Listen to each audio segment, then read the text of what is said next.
तर का म्हणता बे पोट्टे हो, आज आम्ही चाललो होतो भंडारा. आपला शांतनू भाऊ, आज सिद्धांत भाऊ.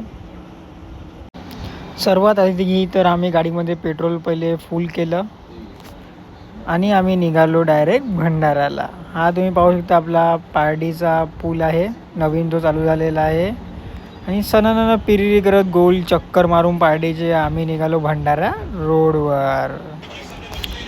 मग समोर आम्हाला लागला एक पारडी नाका. भाऊनं आम्हाला उतरवलं गाडीच्या खाली. हा आहे आपला पारडी नाका.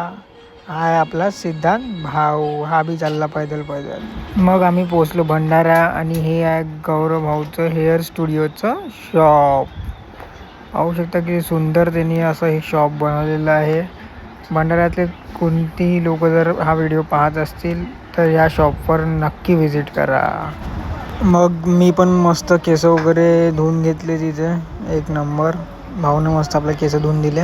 मग आम्ही निघालो नागपूरसाठी. ही आहे भंडाऱ्याची नदी, वैनगंगा नदी. या पुलावरून जाताना असं वाटते की गाडी पुलाच्या खाली पडते की का.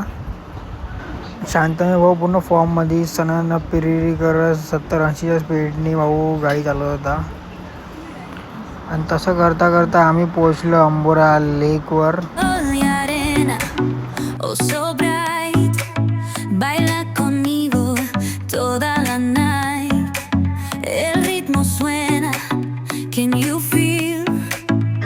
या पुलाच्या वरती जाऊन पण लोक उभे राहत असतात. इथे खाली तुम्ही बघा ग्लास दिलेला आहे.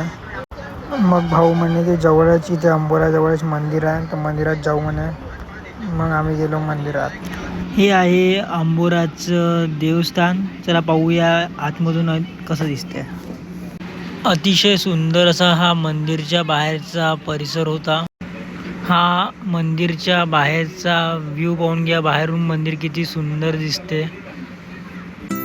हा मंदिरचा एंट्रन्स होता. इथे पूर्ण व्हाईट सीड्या होत्या आणि हे बाहेरचा व्ह्यू आहे.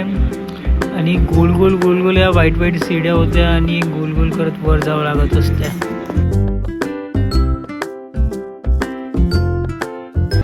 मंदिरच्या बाहेर हे खेळण्याची वगैरे दुकान लागून होती. मग आम्ही गेलो झुमका भाकर. ही आजीबाई मस्त झुमका भाकर बनवते गरमागरम. मग या मोठ्या मोठ्या बिल्डिंगा पाहून आणि ही झुडिओ पाहून मी समजून गेलो की आपण नागपुरात पोचलेलो आहोत. मग आम्हाला लागली होती बहुत जोरात भूक. मग आम्ही आलो एका लग्नात. मग आम्ही तिघांना बी घेतलं ताट आणि पटपट